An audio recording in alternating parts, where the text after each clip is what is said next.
took him from our country. They questioned. Deranged. He's a deranged, sick individual. But go ahead. They took him from our country. They questioned. Deranged. He's a deranged, sick individual. But go ahead. 그 조은석 특검과는 뭐 어떤 인연이 좀 있으셨던 거예요? 아, 조은석 특검은 제가 한겨레 기자를 한 30년 가까이 했는데 그때 이제 검찰을 출입하면서 조은석 특검을 알았고요. 제가 페북에도 한번 썼는데 뭐 쑥스럽지만 벌써 한 8년 전에 최순실 국정농단 사건이 있었지 않았습니까? 그때 뭐 많은 언론들이 기자들이 역할을 했지만 저도 나름대로 적지 않은 역할을 했다고 자부를 하고 있는데 이때 조은석 특검이 그 최순실 국정농단 사건을 세상에 드러내는데 아주 결정적인 역할을 했습니다. 뭐 그 이야기를 이 자리에서 다 할 수는 없지만 조은석이 없었으면 최순실 국정농단 보도가 없었고 그 보도가 없었으면 촛불이 없었고 촛불이 없었으면 박근혜 탄핵이 없었다. 그래서 우리 딥스로트라 그러죠. 옛날 워터게이트 사건의 딥스로트라고 하는 게 언론계에서는 이제 유명한 말인데 그 역할을 이제 조은석 특검이 했어요. 그때 조은석 특검이 현직 검사였고 그냥 평검사도 아니고 검사장 시절인데 그런 역할을 해준 분입니다. 이 감사는 내가 지키노라 당신의 그 충정 하늘 보며 힘껏 흔들었던 평화의 깃발 다시 서니 땅엔 당신 닮은 푸른 소나무 이 목숨 바쳐 큰 나라 위에 끝까지 싸우리라. 정신이상자라고 한 조은석 내란 특검의 가짜 태블릿. 준석아, 이재명이 제대로 한미 정상회담을 할 수 있을지 우려하였건 너도 오늘 8월 25일에 미국 트럼프 대통령과 이재명 간에 있었던 정상회담 중계방송을 시청하였지? 트럼프 대통령은 이날 정상회담을 약 3시간 앞두고 돌연 사회관계망 서비스 SNS에 한국에서 숙청 또는 혁명이 일어난 것으로 보인다. 우리는 그런 곳에서 사업을 할 수는 없다는 글에 올렸어. 이어 행정명령 서명식 다음 기자회견에서 최근 며칠간 교회들에 대한 매우 악랄한 정보의 압수수색이 있었다고 들었다. 그들은 심지어 우리 군사기지에도 들어가 정보를 취득했다고 들었다고 말했어. 회담이 시작되자 이재명은 반미 친중에 발톱을 감추고 트럼프 대통령을 피스메이커로 극찬하며 아부하는 말로 회담 분위기를 바꾸었어. 그때 이재명이 미리 달달 외워온 말을 하는 것 같았지? 이게 관습 협상인데 이재명은 김정은의 특사 같은 발언으로 회담 시간 대부분을 사용했어. 트럼프 대통령도 김정은과의 대화에 관심이 있던 터라 이재명은 10분밖에 안 되는 한미 정상회담 시간을 트럼프에게 아부하는 말로 때우는 작전에 성공한 듯 하였어. 이어 기자회견이 시작되었는데 기자들의 질문 대부분이 한미 정상회담 의제와 관계없는 우크라이나 전쟁, 트럼프의 대북 정책, 미중 관계, 주 방위군을 계엄군으로 동원하는 미국의 국내 사정 등에 관한 질문들이었기 때문에 20여 분 이재명은 곤란한 질문을 받지 않고 무사하게 지나갈 수 있었다가 마침내 이재명의 조은석 내란 특검이 교회와 오산의 미군 비행장을 압수수색한 사건에 기자의 질문이 나왔어. 이재명의 이런 변명으로 시작되었어. 대한민국은 친익 쿠데타로 인한 혼란을 극복한 지 얼마 안 된 상태이고 내란 상황에 대한 국회가 임명한 특검에 의해 사실조사가 진행 중이다. 미군을 수사한 것이 아니라 부대 안에 있는 한국군의 통제 시스템이 어떻게 작동했나 확인한 것 같다. 이재명은 국회가 임명한 특검에 의해 라는 말로 조은석 내란 특검에게 책임을 떠넘기고 자기는 교활하게 빠져나가려 하였어. 그러나 역시 트럼프 대통령이 몇 수 위였어. 왜냐하면 국회가 임명한 특검이라는 말로 특검의 만행을 정당화시키려 하였지만 이재명의 궁색한 해명 작전은 대실패였어. 왜냐하면 이재명의 말에 영어 통역이 막 시작되었을 때 트럼프 대통령이 통역의 말을 끊고 뼈 있는 농담을 던졌어. 이재명은 국회가 임명한 특검이라는 논리로 해명하려 하였는데 국회가 임명한 특검에 고초를 당한 지도자가 윤석열 대통령뿐만 아니라 트럼프 대통령 본인이었거든. 그래서 트럼프가 조은석 특검을 지칭하며 이렇게 말하자 모두 빵 터졌어. 혹시 그 특검이 정신 이상자 디레인지드 잭 스미스 아니냐? 미국에서 데려간 것 아니냐? 그는 병등자람이야. 트럼프의 말 뜻은 이재명이 정신 이상자를 특검에 임명했다는 뜻이었어. 트럼프가 이 말을 영어로 하였을 때 모두 빵 터지니까 이재명이 자기를 조롱하는 줄 알고 같이 크게 웃었어. 그런데 영어를 못 알아듣는 이재명이 자기를 조롱하는 말인 줄로 모르고 웃음 쉬하는 모습이 웃겨서 장중에서 또 폭소가 터졌어. 잭 스미스와 조은석의 공통점은 민주당 대통령이 임명한 검사라는 점이고 둘 다 전직 대통령을 기소하였다는 점이야. 잭 스미스는 2023년에 트럼프 대통령을, 조은석은 2025년에 윤석열 대통령을 기소하였어. 준서가 트럼프 대통령이 이재명이 임명한 조은석 특검은 정신 이상자, 정신병자라고 말할 때는 조은석을 특검에 임명한 이재명이 비정상적인 인간이라는 의미였는데 이재명은 트럼프가 자기를 공개망신 주고 있는 것도 모르고 따라 웃었던 거야. 준서가 일처럼 정신적으로 정상이 아닌 조은석이 윤석열 대통령을 기소하였을 때 판사의 눈에 그 공소장이 어떻게 보였을 것 같아? 지난주 8월 19일에 백대현 판사가 조은석 특검에게 공소장도 쓸 줄 모르냐고 야단치면서 공소장을 다시 써오라고 하였어. 조은석이 쓴 공소장은 장황하게 긴 말로 횡설수설할 뿐 전혀 공소장으로서의 기본이 안 되어 있었던 거야. 조은석 특검이 윤석열 대통령에게 없는 죄가 있는 것처럼 보이게 하려고 판사에게 횡설수설하였지만 조은석의 횡설수설이 판사에게 통하지 않았어. 준서가 생각해봐라. 계엄령 선포는 대통령 고유의 권한이라 윤석열 대통령의 계엄령 선포는 정당한 것이었음에도 그것을 억지로 내란죄를 만들려고 하는 이재명 일당이 누가 보더라도 미치광이들로 보이지 않겠니? 준석이는 1997년에 사기 탄핵 찍고 취임한 문재인이 한겨레 신문 김의겸을 청와대 대변인으로 서울법대 교수 조국을 민정수석으로 임명한 이유를 알고 있지? 각종 입시 비리와 아빠 찬스와 범죄로 딸 조민과 아들을 명문교에 진학시키던 조국은 박근혜 대통령과 최서원을 마녀 사냥하는 가짜뉴스 퍼뜨려 사기 탄핵에 기여했고 언론인 중에서는 가짜뉴스로 사기 탄핵에 앞장섰던 인물이 바로 김의겸 기자였어. 지금 김건희 여인을 마녀 사냥하는 가짜뉴스들은 김건희 여인이 큰 권력을 휘두른 영부인이었던 것처럼 묘사한다. 2016년에는 김의겸과 조국이 비선 실세가 있다는 가짜뉴스를 퍼뜨렸다. 김의겸 기자는 2016년 9월 20일 정동춘 K스포츠재단 이사장이 최순실이 단골인 마사지 업계 출신이라는 가짜뉴스를 보도했다. 정동춘 이사장은 서울대 체육학 각사학위 소지자였으므로 K스포츠재단 이사장으로 가장 적임리였음에도 김의겸이 가짜뉴스로 사기 탄핵의 방아쇠를 당겼다. 이어 K스포츠재단은 기업이 최순실에게 준 뇌물이라는 가짜뉴스가 무성했다. 마녀 사냥꾼들은 뇌물 의혹 소문을 지어낸단다.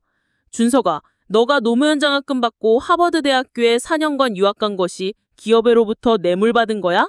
너는 기업의 공익기금으로 유학 간 것이고 사기 탄핵 세력은 공익기금이 뇌물이라는 주장을 하였다. 그런데 전경련의 공익사업은 박근혜 정부에서 시작한 것이 아니라 김대중 정부에서 시작했단다. 그때는 IMF 한파로 기업이 어려운 때였는데도 김대중이 전경련에 530억 원을 마련하도록 요구했단다. 노무현은 한술 더 터 1조 9천억 원의 공익사업을 요구했어. 그래서 그때부터 정부가 바뀔 때마다 전경련의 공익사업이 하나의 관례가 되었단다. 박근혜 정부 때는 정부의 요구가 없었는데도 전경련이 관례대로 공익사업을 하겠다고 하였고 박근혜 정부는 그렇다면 기업의 수출에 유리하도록 한류를 진작시키는 공익사업을 해보라고 하여 전경련이 77억 원의 공익사업 예산을 편성하여 K스포츠재단과 미르재단을 설립했는데 이게 뇌물이니? 김대중 정부 시절과 노무현 정부 시절에 2조 4,320억 원은 전부 어디로 갔는지 우리가 모르잖아. 그러나 K스포츠재단과 미르재단 설립과 운영을 위한 77억 원 중 단 1원도 어디로 가지 않았는데 도대체 누가 뇌물을 받았냐고. 조은석과 한동훈 같은 정치검사들의 문제는 역사의 긴 안목에서 사건을 보지 못한다는 점이야. 전경련의 공익사업도 김대중 정부에서 시작한 것이고 노무현 정부 시절의 전경련 공익사업 규모는 박근혜 정부 때보다 오히려 30배 더 컸다는 것을 보아야 하지. 마녀 사냥하는 가짜뉴스는 처음에 최순실을 겨냥했다. 더불어빨강당 당원 조국이 자신의 SNS에 K스포츠재단 운영비가 독일의 최순실 계좌로 들어가고 있다는 가짜뉴스를 퍼뜨렸다. 같은 당의 안민석 의원이 독일의 최순실 계좌에 300조가 있다는 유언비어를 퍼뜨렸을 때 그 300조의 액수는 조국이 퍼뜨린 가짜뉴스가 뻥튀기 된 것이란다. 이 가짜뉴스에 기름을 부어 폭발하게 한 것이 바로 손석희 JTBC 사장과 조은석 세월고등 검사장이 조작한 태블릿이었단다. 준석이도 조은석 내란 특검이 바로 손석희와 함께 태블릿을 조작한 범죄자였다는 사실은 까맣게 모르고 있었지. 좌파가 보수 우파 대통령을 탄핵하려면 언론의 가짜뉴스 여론몰이만으로는 충분치 않고 조은석 같은 정치검사의 협조가 있어야 했어. 손석희가 2016년 24일에 태블릿을 조작했을 때 손석희의 태블릿 조작에 협조하는 검사장이 있었다는 사실은 손석희와 검사장의 카톡 대화록이 법정에 제출되었을 때 드러났어. 이 카톡 메시지는 2016년 10월 24일에 태블릿을 보도한 손석희 사장이 주체였어. 카톡 대화 상대자는 555 검사장이라고만 하였고 검사장 이름이 공개되지 않았어. 그래서 그 검사장 실명이 지난 8년 동안 수수께끼였어. 그런데 김의겸이 지난 3일 전 전북 CBS 라디오 X와의 인터뷰에서 천기 누설을 하였어.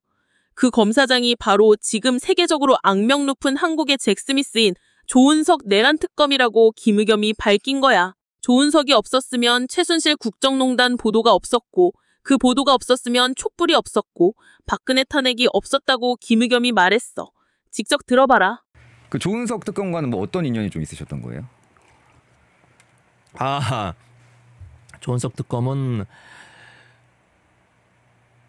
제가 한겨레 기자를 한 30년 가까이 했는데 그때 이제 검찰을 출입하면서 조은석 특검을 알았고요.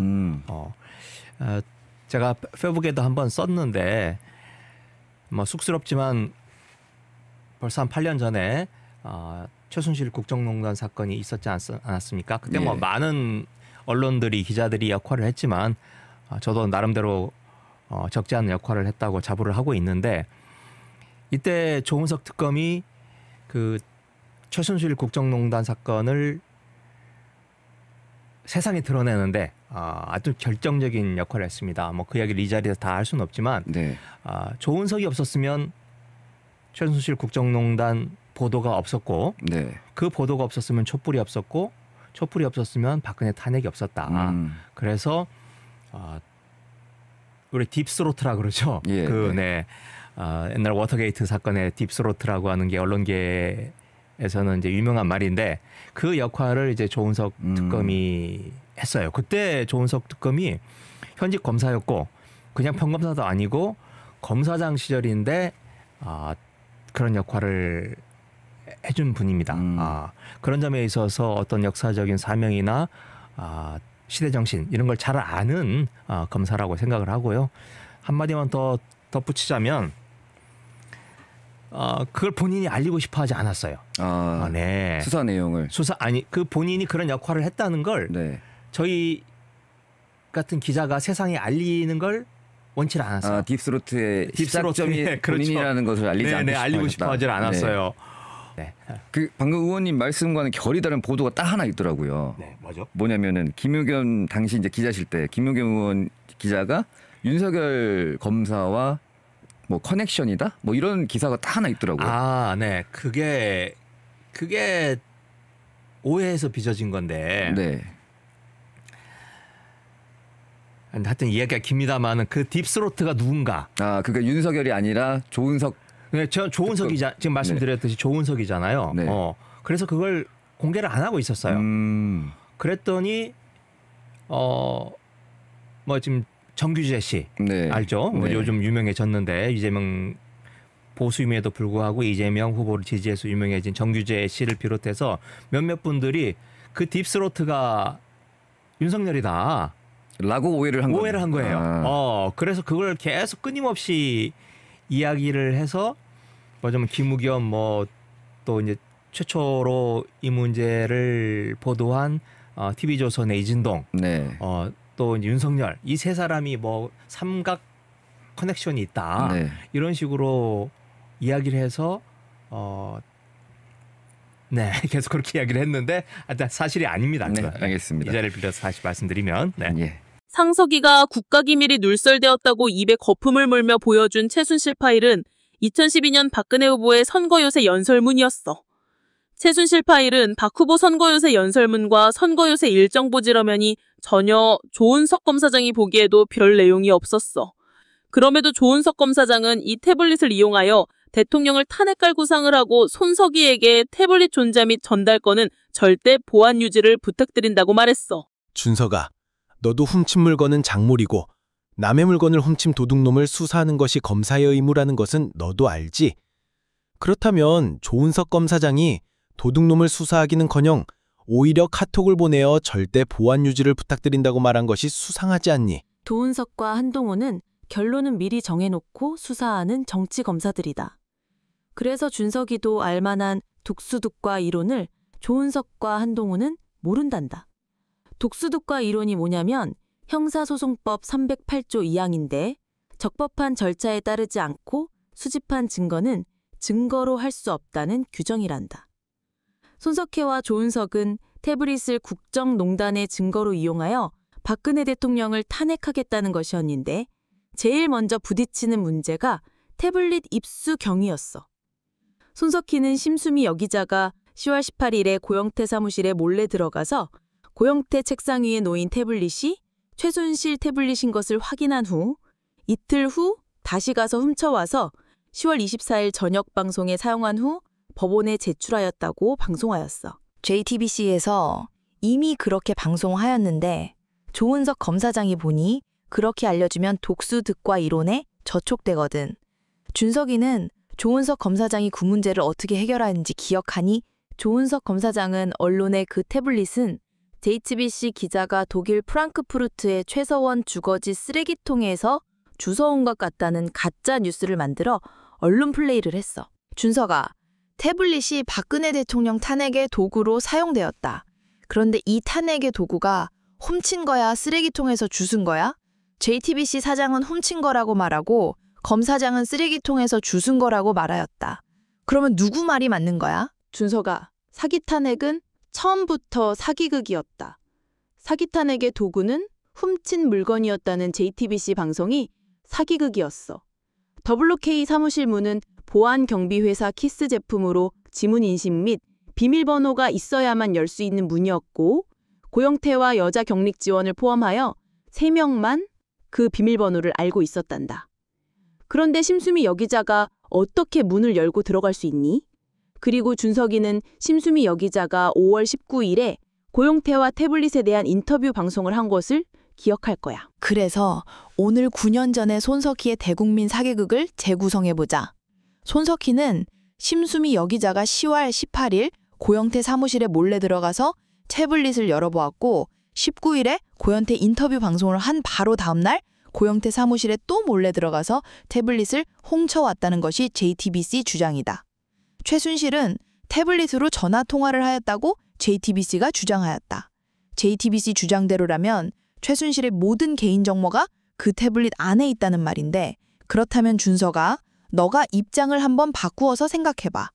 JTBC가 너한테 인터뷰를 부탁해서 인터뷰를 해주고 있는 사이 JTBC 기자가 너의 사무실에 몰래 들어와서 휴대폰을 훔쳐서 휴대폰 속에 너의 사생활을 방송한 후 휴대폰을 너한테 돌려주지 않고 법원에 제출하였다면 너는 어떻게 여기겠니?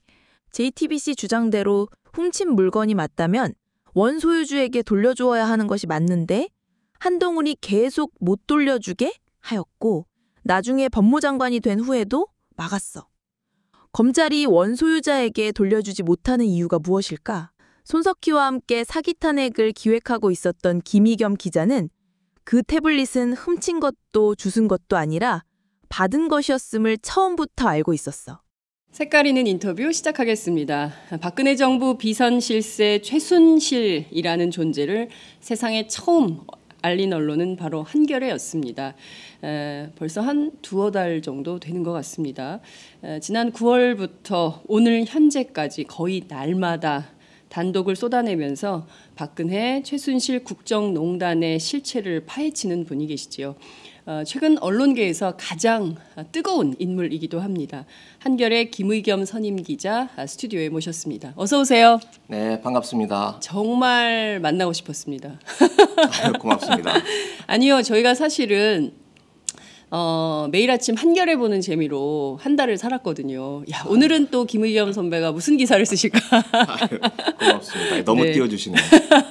저희가요, 일단 시작할 때 한 10cm 정도 띄워놓고 시작합니다. 그 언론에서 한겨레는 열심히 쓰는데 다른 언론이 같이 쓰면 다 따라와주면 좋은데 이게 안 되다가 JTBC를 기점으로 해서, 그러니까 JTBC의 태블릿 PC 보도를 기점으로 해서 그야말로 이제 일파만파 확산된 이런 측면이 있었어요. 일각에서는 또 후배들이 JTBC는 알아주고 한겨레는 안 알아준다 이런 서운함이 좀 있으셨다면서요. 서운함이 좀 있는 게 아니라 많이 서운합니다. 많이 서운하고 속상하고 네. 제가 오늘 이 자리에 나온 것도 사실은 후배들이 한겨레가 열심히 했고 한겨레 공과를 좀 선전하라라고 네. 하는 거에서 지금 이 자리에 나온 건데요. 그 JTBC의 영향력, 그건 일단 영상 매체의 힘도 있는 것 같고 그것보다도 손석희 사장이 가지고 있는 개인적인 브랜드 그 힘도 상당히 큰 것 같습니다. 네. 에피소드를 하나 말씀드리자면 네. 저희들이 프랑크푸르트 현지에 가장 먼저 저희 송호진 기자를 보냈습니다. 네. 예, 그래서 최순실을 찾아라 그 프랑크푸르트에서. 네. 그래서 송호진 기자가 정말 참 쫓아싸네요. 네. 그래서 송호진 기자가 지금 사실은 연수를 가 있는 거예요. 그 한국에서 간 게 그래요? 아니라 예. 또 마침 또 베를린에 연수를 가 있어서 저희들이 좀 쉽게 호출을 예. 할 수 있었죠. 송호진 기자가 아니, 그럼 송호진 기자는 연수가 있다가 갑자기 불려. 네, 연수가 있다가 지금 아닌 밤중에 홍두깨를 맞은 겁니다. 그런데 그 사실 연수가 있는 기자이기 때문에 저희들이 강제로 어떻게 할 수 없는데 네. 그래도 하여튼 자발적으로 적극적으로 나서줬고요. 역시 한겨레 기자네요. 네. 그래서 프랑크푸르트를 열심히 뒤지고 있는데 어느 날 갑자기 송호진 기자가 저한테 연락을 했어요. 네. 선배, 큰일 났습니다. 왜? 그랬더니 손석희가 떴습니다. 무슨 소리야? 손석희가 지금 프랑크푸르트에 저 모습을 드러냈다니까요. 그리고 딱 그 말을 듣는 순간 제가 손석희 사장이 예전에 세월호 사건 때 팽목항에서 직접 마이크를 잡고 그렇죠. 있었던 장면이 생각했죠. 떠올랐습니다. 그래서 예. 야, 손 사장이 프랑크푸르트까지 갔으니 이건 분명히 최순실과 인터뷰가 성사된 거다. 예. 그래서 제가 귀국하자마자 연락을 드렸죠. 예. 손 사장한테. 프랑크푸르트 가셨다면서요? 그러니까 그거 어떻게 하셨어요? 그래서 저 교민들이 여러분들이 봤더라고요. 예. 그랬더니 그래요? 아무도 못 알아본 줄 알았는데. 그래서 근데 최순실은 만나신 겁니까? 제가 여쭤보니까 예. 네? 최순실이 프랑크푸르트에 있어요? 그러는 거예요. 그래서 제가 아니 그거 모르셨어요? 그랬더니 그럴 줄 알았으면 최순실이나 좀 찾아볼 걸 그랬네. 이러시는 거예요. 그래서 그럼 도대체 왜 프랑크푸르트 가신 거예요? 그랬더니 제 휴가 받아서 와이프랑 여행 간 겁니다. 이러는 겁니다. 그래서 그게 언제인 거예요? 그러면 정확히 10월 초쯤, 정확한 날짜는 기억 안 나는데 10월 초쯤 됩니다. 그래서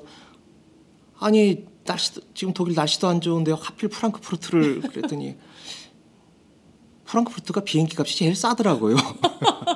이렇게 해서 제가 하여튼 예.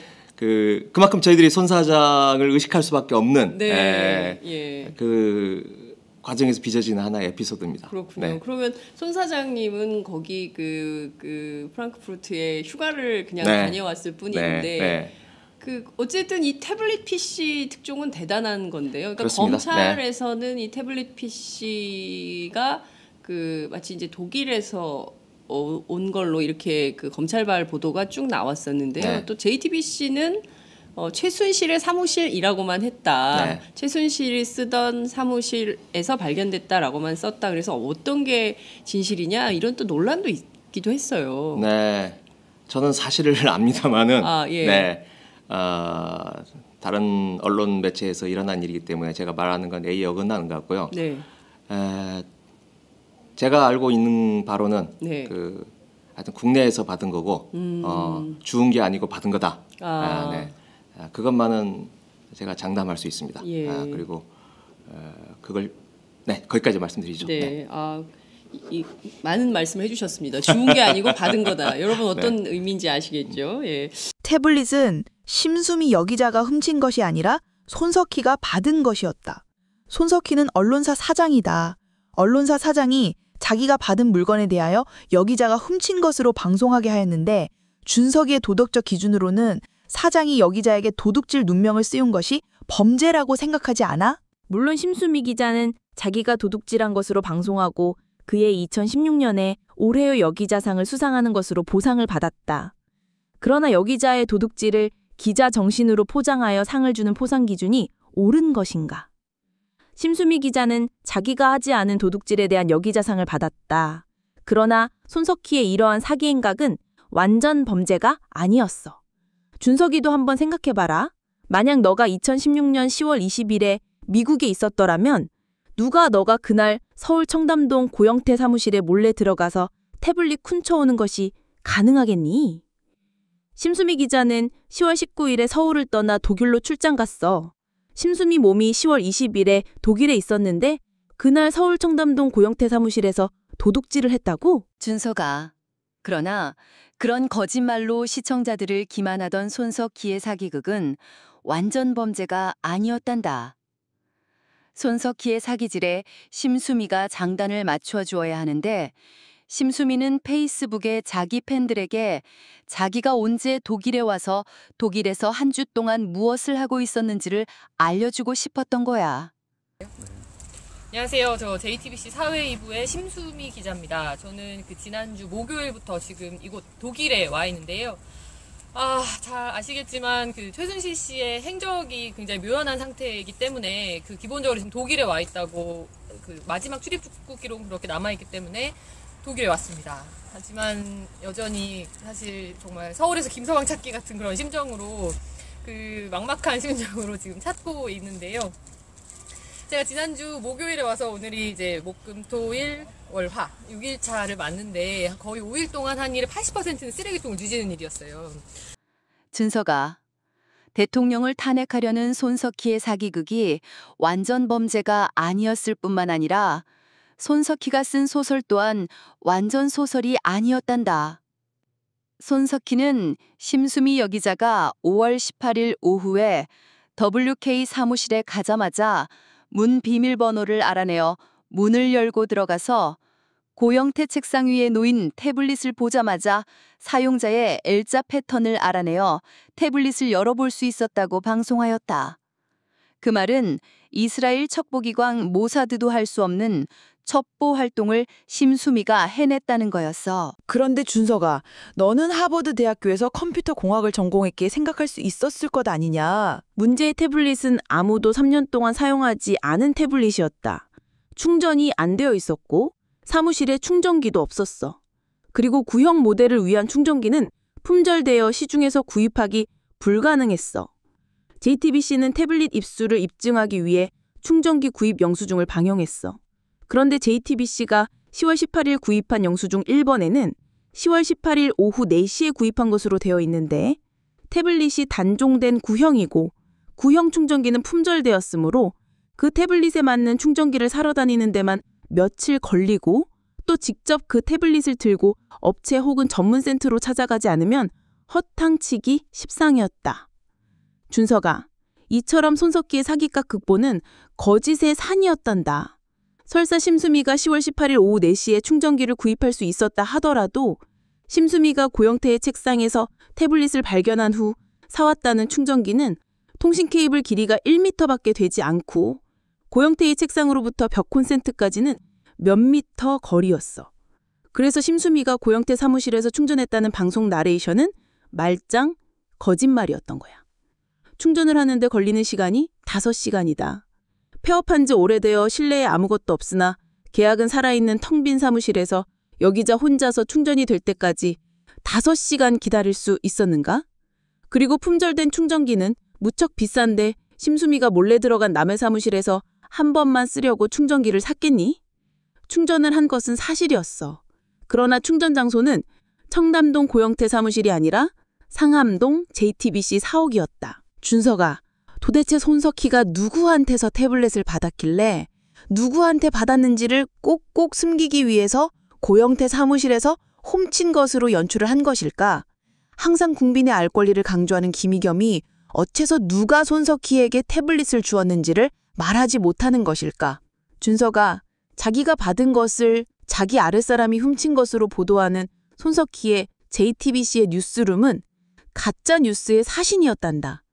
그것도 좌파 언론인이 우파 대통령을 탄핵하기 위한 가짜 뉴스 말이야. 준서가 그때 최순실이 키운 승마 선수 정유라가 박근혜 대통령 딸이라는 가짜 뉴스가 요란했던 거 기억나니?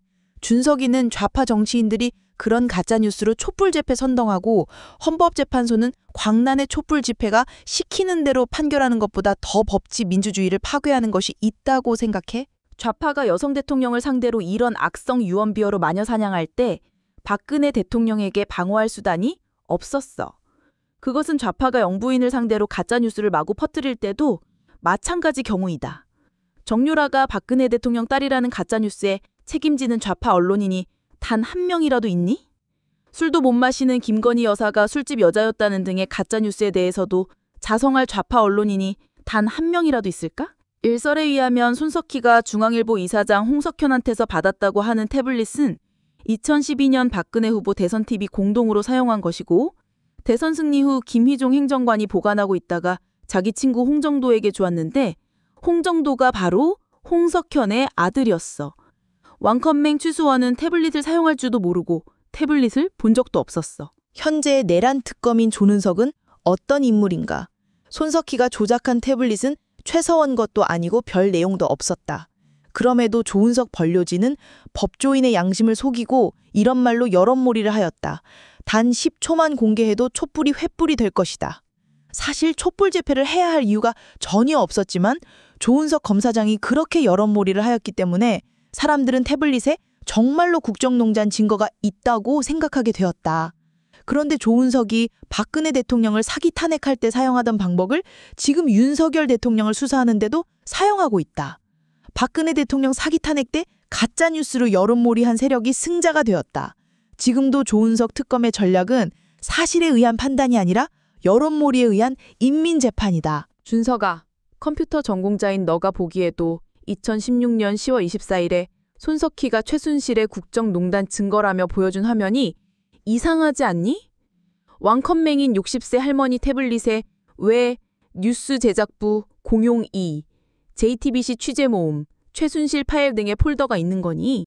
손석희의 논리는 2012년 가을에 최순실이 박근혜 후보의 선거 유세 연설문을 수정한 것은 국정농단이라는 것이었다. 그리고 국정농단한 문서 정보라며 보여준 문서 작성 날짜가 2004년 2월 11일로 표시되어 있다. 2004년 2월 11일이면 문재인이 노무현 정부 청와대 민정수석이었을 때이니까 손석희의 논리를 그대로 적용하면 문재인이 국정농단한 문서가 되는 건 맞지. 준서가 태블릿을 조작한 손석희의 범죄는 완전 범죄가 아니었단다. JTBC가 최순실 문서 정보라며 보여준 정보에 만든 날짜가 2016년 10월 20일로 되어 있다. 그날 최순실은 독일에 있었고 태블릿은 JTBC 사옥에 있었다. 그러면 문서를 만든 사람이 JTBC 기자인 것 맞지? 그리고 준서가 손석희는 PC와 태블릿도 구분을 못할 만큼 무식하냐? 최씨 PC 비공개 대통령 사진이라는 제목의 JTBC 방송화면을 좀 보거라. 태블릿이 왜 갑자기 PC가 된 거냐? 그리고 파일 위치가 G 드라이브 나무발바리 폴더로 표시되어 있지. 태블릿에는 G 드라이브가 없어. G 드라이브는 JTBC 컴퓨터의 외장 하드 드라이브야. 최순실은 과거에 30년간 유치원을 운용하였던 청담동이 옛날에는 진흙 파티였는데 강남 개발로 땅값이 오르자 유치원 자리에 조그마한 빌딩을 지은 평범한 아주머니였다. 그런데 더불어민주당 안민석 의원이 괴롭혀서 도저히 한국에서 더 이상 살 수가 없어서 2014년에 독일로 이민 가서 가장 방세가 싼 집에서 평범하게 살고 있었음에도 마녀 사냥하는 언론은 뭐든지 다 최순실이 했다는 가짜뉴스를 연이어 보도하였다. 그런데 최순실 마녀 사냥 배후에 북한이 있었다? 독일 메르켈 수상이 서울 평화상을 수상한 것은 최순실 각본이라는 가짜뉴스는 북한이 남한의 촛불 시위대에 보는 가짜뉴스였던다. 지금 김건희 여사에 대한 16가지 의혹이 전부 가짜뉴스로 판명되고 있는 것처럼 DMZ 평화공원이 최순실 작품이라는 등 모든 최순실 국정농단 의혹이 가짜뉴스였음이 밝혀졌어. 안민석이 독일 가서 최순실 재산 300조 찾아오겠다더니 왜 못 찾아왔지? 가보니 최순실은 독일에서 가장 방세가 싼 집에 새들어 있었고 은행 계좌는 텅 비어 있었기 때문이야. 안민석은 또 F-35A 전투기 사업에 최순실이 개입되어 있다는 가짜뉴스를 퍼뜨린 지 9년 만에 벌금을 내게 되었다. 법원은 안민석이 지어낸 무수히 많은 악성 유언비어들에 대하여 표현의 자유를 인정해 주었어.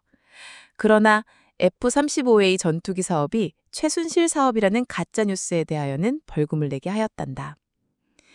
그리고 이건 컴퓨터학을 전공한 준석이가 잘 알 거야. 손석희가 최서원 씨를 샤머니즘으로 엮기 위해 오방랑 폴더를 보여주었다. 그러나 그 폴더 위치가 ZYRUS G인 것 보이지? 즉, 폴더 위치가 태블릿이 아니라 JTBC의 좌이러스 USB였던 거야. 손석희는 두 가지를 국가기밀이라고 했어. 손석희가 말한 첫 번째 국가기밀은 2012년 대선 때 박근혜 후보의 선거 유세 연설문을 수정한 것이고, 두 번째 국가기밀은 대통령의 국무회의 말씀 자료라는 거였어. 그런데 준서가 지금 이재명은 국무회의를 생방송하잖아. 손석희 논리대로라면 지금 이재명이 국정농단한 문서가 되는 건데 지금은 왜 손석희가 가만히 있는 거지? 최순실은 본 적도 없었던 문제 태블릿은 김희종 행정관이 2013년 7월 13일까지 사용하였던 태블릿이고, 손석희가 국가기밀이 최순실에게 누설된 증거라며 보여준 말씀자료 파일은 2016년 10월 20일에 JTBC 컴퓨터에 복사된 파일이었어. 최순실에 대한 기사를 쓰는 기자들이 최순실에게 잘하는 전문가들이 아니라 친중 족복 좌파가 지어낸 가짜뉴스를 그대로 베껴서 기사 쓰는 기자들이었어. 한 예로 기자들은 최순실에게는 아들이 없다는 것조차 모르고 최순실 아들이 청와대 행정관으로 근무하는 것이 국정농단이라며 기사를 써서 보도를 하였어. 그런데 준석이도 잘 알다시피 최순실에게는 유일한 자녀가 딸 정유라 한 명뿐이고 아들이 없잖아. 요란하게 최순실 마녀 사냥하던 기자들은 심지어 최순실이 2014년에 독일로 이민 간 것조차 모르고 있었어. 준서가 최순실 몸이 독일에 있는데 청와대 경호원들이 경호하는 게 가능할 수 있겠니? 박근혜 대통령 조카 경호를 최순실 경호라는 가짜뉴스로 마녀 사냥하였다. 2012년에 선거 유세 때 박근혜 후보 연설문은 남자 비서 정호성이 써줬어. 그런데 박근혜는 여성이고 또 박근혜 특유의 말씨가 있잖아. 한국에서 박근혜 특유의 말씨로 연설문 말씨를 수정해 줄 수 있는 사람은 학창시절부터 친구였던 최순실밖에 없었어. 최순실은 친구로서 도와주고 아무것도 수고의 대가를 받은 것이 없는데도 손석희는 그 순수한 봉사에 국정농단 프레임을 씌웠어. 왕컴맹인 최순실은 남자 비서 정호성이 작성한 연설문의 말씨를 연필로 여성 말씨, 박근혜 특유의 말씨로 교정하였음에도 손석희는 최순실이 태블릿으로 연설문을 수정하였다는 가짜뉴스를 특종으로 터뜨렸어. 준서가 손석희도 조은석 검사장도 그 태블릿이 이메일을 수신할 수 있을 뿐 문서 작성 기능이 없다는 것을 분명히 알고 있었어. 그럼에도 손석희와 조은석이 그 고물 태블릿을 대통령 탄핵의 도구로 사용한 것에 대해서 준석이는 어떻게 생각해? 2013년 2월 25일 박근혜 대통령께서 취임하셨다. 준석이는 이제는 옷이 필요하였던 미혼 여성 대통령 입장을 이해할 수 있겠어? 그런데 대통령이 직접 양장점에 옷 맞추러 다닐 수 있니? 그 심부름 적격자가 최순실이었어. 2013년에 최순실이 대통령 옷을 맞춰주는 심부름을 했었는데도 2016년 이기동 기자와 김우겸 기자와 손석희가 최순실이 대통령 옷 심부름한 것이 국정농단이라며 2016년 10월부터 연일 연야 대대적으로 톱뉴스로 보도하였다. 준서가 최순실 박근혜 대통령 옷은 디자이너 없이 대통령이 주문하는 스타일로 최순실이 옷을 맞춰온 후에 옷을 전달하려면 청와대 출입은 당연한 거 아니었니? 그런데 언론에는 마치 이것이 큰 범죄인 양 최순실이 비선실세라 청와대 출입을 하였다고 보도하였던 거야. 그 악의적인 가짜뉴스와 더불어 유언비어 쓰나미가 일었어. 최순실이 비선실세 유언비어는 한겨레 신문 김우겸 기자가 제일 먼저 지어냈어. 가짜뉴스를 만들어내는 기자들은 삼성 이재영 부회장 등 기업주들이 최서원이 박근혜 대통령 친구인 것을 알고 청탁을 하기 위해 뇌물을 갖다 바쳤다는 거야. 요즘 김건희 특검이 만들어내는 가짜뉴스와 똑같지 않니? 실제로 비선실세는 존재하지 않았어. 최순실은 2013년에 대통령 옷 심부름 한 후에 독일로 이민 갔거든. 그리고 이재용 부회장 등 그 어느 기업주도 최순실이란 이름을 들어보지도 못했었어. 최순실 이름을 최서원으로 개명한 데다가 독일로 이민 간 지 몇 년 되는 무명의 아주머니를 이재용 부회장이 어떻게 알 수 있었겠니? 2016년 10월부터 최순실이란 이름이 언론에 요란하게 보도되기 전까지는 아무도 최순실이란 이름을 들어보지 못했었어. 최순실이 비선실세라는 가짜뉴스는 친인척까지 확대되었단다. 최순실 언니 최순득 의원은 박근혜 대통령 동문이 아님에도 불구하고 조선일보 성심여고 동문인 비선실세라는 가짜뉴스를 보도하였단다. 준서가 한국의 주류 언론 수준이 이 정도로 저질이란다. 최근 명태균이 김건희 여사가 VIP1이었다는 유언비어를 퍼뜨렸듯이 최순실이 비선실세라는 유언비어는 통일 정책을 포함하여 박근혜 정부의 모든 외교 정책도 최순실 작품이라는 가짜뉴스들이 무성하였단다. 준서가 요즘 마녀사냥꾼들이 김건희 여사와 아무 관련이 없거나 별 관련이 없는 사람을 김건희 최측근 혹은 김건희 집사로 호칭하는 가짜뉴스로 도배하는 것처럼 그때도 모든 유명인사들을 최순실 측근으로 호칭하였단다. 예를 들면 한국마사회 현명관 회장은 최순실과 일면식조차 없음에도 최순실과 통화하는 사이라는 가짜뉴스가 기사화되었어. 검찰과 특검의 수사 방식이 최서원이 보기에도 도무지 납득이 안 되었어. 준서가 최서원은 만약 정말로 태블릿이 국정농단의 증거라면 그 점에 관해 최서원을 조사할 때 태블릿 실물을 보여줘야 하는 게 맞는 거 아니냐. 그럼에도 불구하고 조은석 검사장과 한동훈 검사가 단 한 번도 태블릿을 보여주지 않았기 때문에 최서원 본인은 자기를 10년간 옥살이하게 한 태블릿이 어떻게 생겼는지조차 몰랐단다. 손석희가 제출한 태블릿은 가짜라는 것을 알면서도 마쿠에서 좌파의 박근혜 대통령 탄핵을 도왔던 조은석 검사장이 지금은 윤석열 대통령 특검에 국민혈세 388억 원을 사용하고 있단다. 청렴한 검사에게 70억이 넘는 재산이 있을 수 없다. 따라서 검사 재산이 그렇게 많으며 농지법 위반 의혹이 있을 때는 재산 형성 과정에 대한 수사를 받아야 할 자가 388억 원의 국민 혈세를 주무르며 특검을 하고 있는 것이 트럼프 대통령 보기에 한국의 보수주의를 숙청하는 혁명이라기에 오늘의 한미정상회담에서 조은석에게 미치광이 잭 스미스라는 별명을 지어주었다. 참, 준석이는 정청래 법사위원장이 문제의 태블릿 포렌식을 거부한 것을 어떻게 생각해? 손석희가 조작한 태블릿으로 최서원이 집을 빼앗기고 벌써 10년째 옥살이를 하고 있을 때 이 나라의 사법의 정의는 어디에 있는 거야?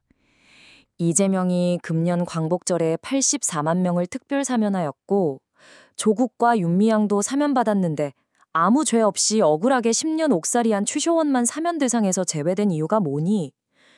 지금이라도 태블릿 포렌식 수사를 하여 최서원 것이 맞는지 알아보고 아닌 것이 확인되면 석방 조치를 취하여야 이 나라의 최소한의 정의는 있는 것인데 정청래 법사위원장이 딱 맞고 포렌식을 못하게 한 것에 대해 준석이는 어떻게 생각해? 지난 그 민주당이 그 검사들 그 청문회를 여러 차례 했지 않습니까? 그렇습니다.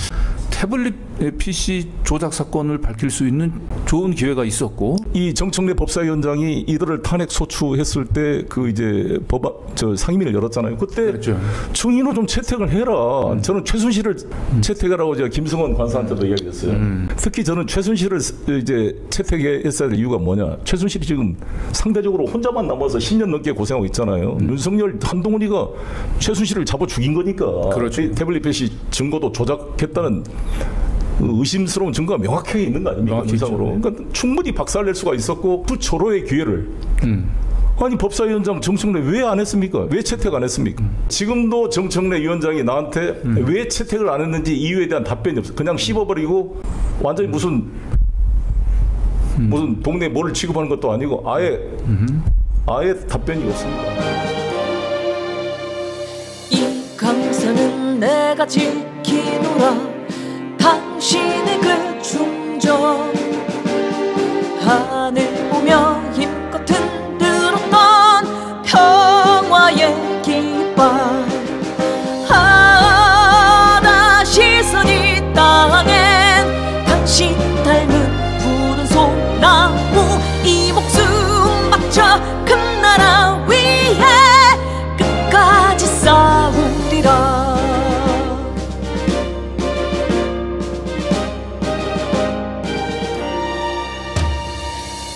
강산은 내가 지키노라 당신의 그 맹세 만주 향해 힘껏 포효하던 백두산 호랑이 다시 선 이 땅엔 당신 닮은 푸른 소나무 이 목숨 바쳐 큰 나라 위에 끝까지 싸우리라. 끝까지